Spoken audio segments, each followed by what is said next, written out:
All right. So, what we're going to talk about here is what brings a marriage crisis into a full on divorce. And the five mistakes that I see men making that accelerate this process, it almost guarantees that this really bad situation turns into a full on divorce. Let's jump in. Number one, you give up. The number one thing in this process of reconciliation required is you believing it's possible to reconcile. The moment you decide that it's not possible, the moment you give up, it's game over. The marriage is done. She's not going to be the driving force anymore. She spent the last few years potentially being that driving force. She's probably told you this, that she's been trying and has given up. So now it's your time, right? You have to drive this forward. You have to have hope that it's possible. Second you give up, the marriage is done. And no matter how bad things are, remember there's somebody who has been in the exact same situation as you and was able to turn it around. There's somebody who's been in a worse situation than you and was able to turn around. I see men, chances are, in worse situations than you, turning it around. So it is possible. No matter what happens, know that it is possible if you do the right thing. Like I said, when you give up, it's over. Plain and simple. Now, the solution here is you have to believe there's hope. You have to maintain that hope. And you may have family and friends telling you to just give up, let it go. You can't change her, etc. And it's true, you cannot change her. But that doesn't mean that you can't save your marriage. And I was talking to a client the other day where he was saying, yeah, Dennis, I think maybe I should just listen to my friends who are saying that I should get a divorce. And I asked him, tell me about your friends. And what he said was, they've all gotten divorces. Why would you listen to somebody who took that path, right? If you want to know how to move on past a divorce, sure, if they're happy. But if your desire is to save your marriage, listen to people who either know how to save your marriage, want you to save your marriage, or are just going to be good cheerleaders for you, who are going to inspire you, who are going to keep that hope alive. What you have to do is keep that flame of hope burning. Because the second that extinguishes, it's game over. And the last thing is change, go from doubting if it's possible, doubting if she'll ever open up, doubting if that wall will come down, to what if? What if it's possible? What if she still loves me? What if it's possible to save my marriage? Just shifting that alone can be a game changer for this process. Next, try to do it on your own. And I talk to men every day. And without a shadow of doubt, what they tell me is, she told me that she wanted out, she wanted a divorce, she doesn't love me anymore, all those. And I woke up and I started making all these changes. I started reading books, I started doing YouTube, et cetera, et cetera. And fast forward weeks, months later, nothing's changed. Right? She's even more bitter. She's upset, etc. Why? Because one, you're flooding her with so many things. You went from 0 to 100. But more importantly, you're testing. You're essentially experimenting with her. And just like you wouldn't take a patient who comes into the ER in critical care, you wouldn't choose that time for a doctor to start experimenting with new ways of treating someone. You want to be proven, efficient processes. That you want to do the right thing at the right time in the right way. And there's no way you can know that. Just try and do this on your own. All you can do is test. And you may do some things right, you may do some things wrong. You're probably doing it out of order, right? So it's a sequencing issue, because you could take everything that you read so far and it could all be right. But if you're not doing it at the right time in the right way, they could all not work. They can all work and they can all not work when implemented the wrong way. So the solution here is find a plan that you trust and believe in, then follow it. Follow the plan and follow it, right? Find one you trust, find one you have full confidence will help you save your marriage, and then do what you need to do and go execute on it. And that is what will save your marriage. And it's always better than just trying to do it on your own. Next, not taking responsibility.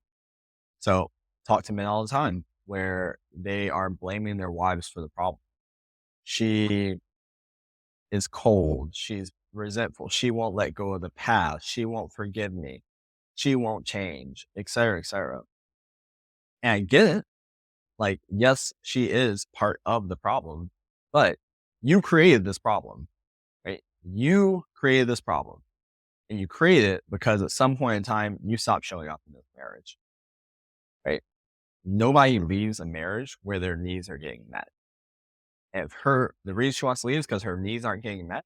And guess who created an environment where her needs aren't getting met? Now, the second that you believe that she is the problem, what that does, it makes you a victim and it disempowers you. It means this is happening to me. I have no control. There's nothing I can do about it. You cannot create change in your marriage from a place of disempowerment, from a place of being a victim. So the solution here is accept that you created this. Whether it's right, wrong, good, or bad, I don't care. But when you accept that you created this, what that does is implicitly in your mind, you realize, oh, I have the power to create this situation. I guess that means I also have the power to fix it. I have the power to create something new, right? When you believe this, you have to believe this. And this goes back to the hope, right? This empowerment. You know that you have within you everything you need to save your marriage because you created this problem. That same power exists. Same. So that's number 3. Number 4, not investing in yourself. And this one may sound self-serving. I get it, but it's true nonetheless. You have to be willing to invest the time, money, and energy into saving your marriage. Because truth be told, over the last few years, 5, 10, 20, I don't know how long for you, but it's probably been quite a few years, you were investing all this somewhere else that wasn't your marriage. So now it's time to pay your back taxes. Or you can say, right? You're in the ER right now. You're in that emergency room. Now's not the time to be questioning how much doctors are, right? Or is the healthcare right cover or whatnot. It's urgent. You just got to do what needs to be done. And I see this so many times talking to men where they're like, yes, I want to do this. Yes, I'll do anything to save my marriage. Yes, I'm all in. And then I'll let them know what the cost of our program is.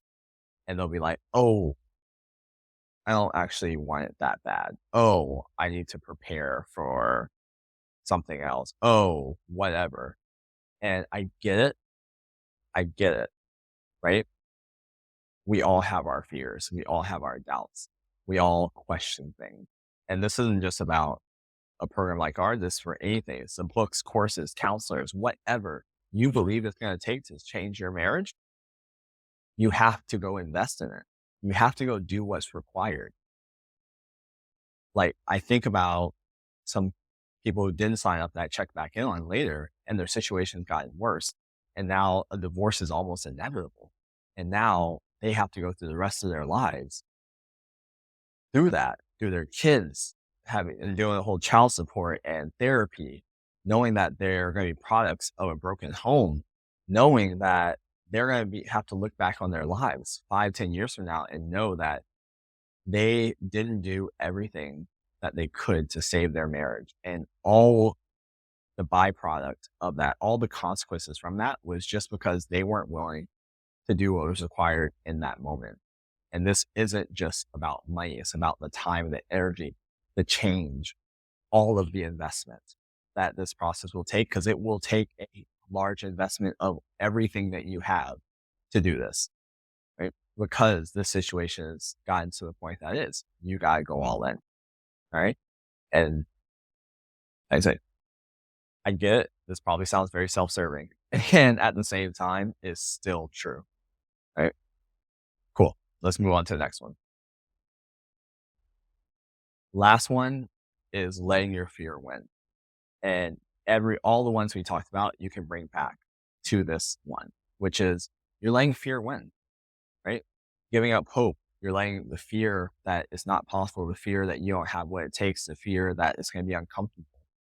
Responsibility, like the fear of having to face the parts of you that you're going to have to address to change things around.